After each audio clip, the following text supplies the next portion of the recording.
Hi guys, welcome to Early Years Matters TV. On this channel, we focus on everything early childhood related. If these are the kind of videos you're looking forward, you have to do subscribe, and not just subscribe. Turn on that notification bell so that whenever a new video is being dropped on this channel, you'll be the first person to be notified. Today, I'm going to be talking about supporting families in early childhood services. Yes, today, I'm going to be talking about strategies that you, as the early childhood educator or preschool owner, could use to support families. It's no news that parents are the primary caregiver of their children. It's been proven by policies and legislations that parents should have a say in matters that concerns their children. So the first strategy is make sure that the environment is welcoming and safe for them. This is important. Parents love to feel welcome, love an environment where they feel welcome. So it's important as an early childhood educator or a preschool owner, if you want to build that positive relationship between yourself and the parent or family, you need to ensure that the environment is welcoming and safe for them. Let them feel that they are part of the environment, that they are safe.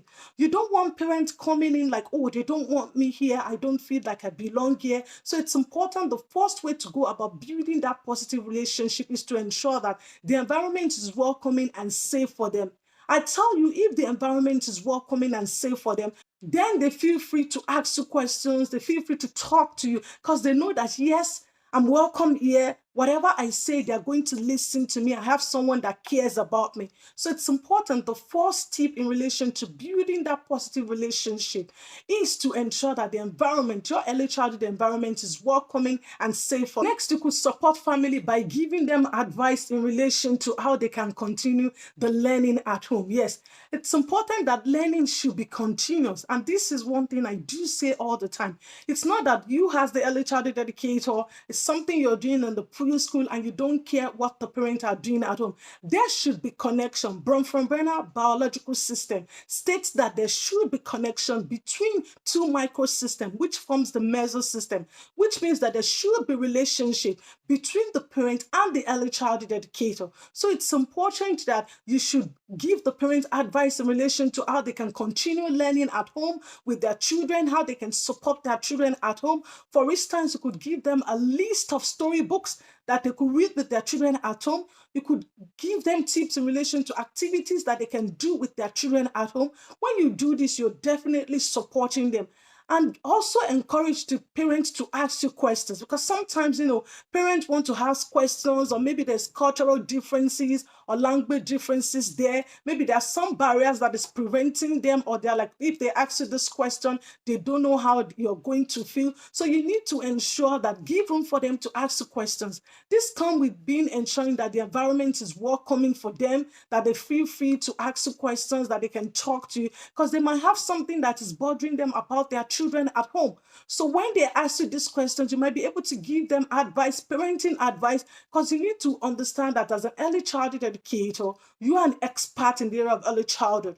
So it's important that as you're an expert, you need to support the parent as well. Think of it from perspective of promoting the holistic development of the young child. And it's important that the parents are well involved as well. It's not just only the early childhood educator. Parents need to be involved as well. So give them parenting advice in relation to how they can continue learning at home, how they can support their children learning at home. You can also give them advice in relation to healthy eating as well. This is important. Have a discussion. You can have a training, a webinar in relation to how they can encourage their children to eat healthy at home. Because I know in the preschool setting, the children are eating healthy. You're trying your best that they're eating healthy. And it's important that this continues at home as well. It's not just only in the preschool. So you could offer like webinars, training in relation to how the parent can ensure that their children are eating healthy. You can also have meetings with the parents as well, telling them how their children are getting on in the preschool. Like I said earlier, parents love this. They want to know how their children are getting on.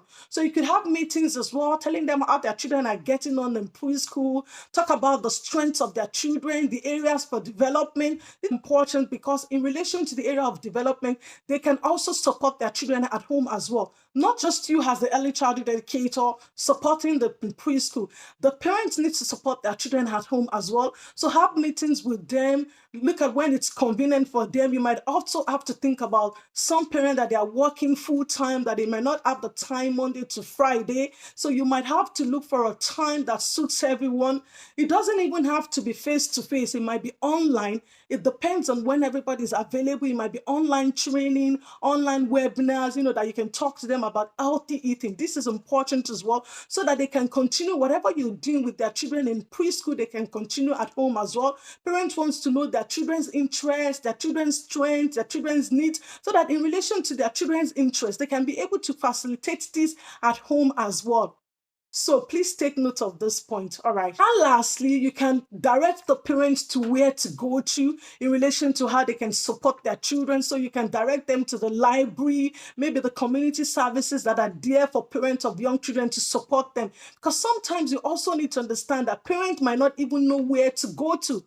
For instance, we have parents that are new in the community. They might not even know where to go to, who to talk to in relation to promoting their children's holistic development. So as an early childhood educator or preschool owner, you could have a list of resources, a list of organizations that the parent can consult in relation to promoting their children's holistic development. You could direct them to the library, like even to the local playground as well, that their children can be able to go in and play, which is really important, as play is a child's work in the area of early childhood education. So I hope you've taken note of all the points that I've listed in relation to supporting parents that their children are availing of your early childhood services. Like come your way next time. Stay safe and mind yourselves for now. Bye.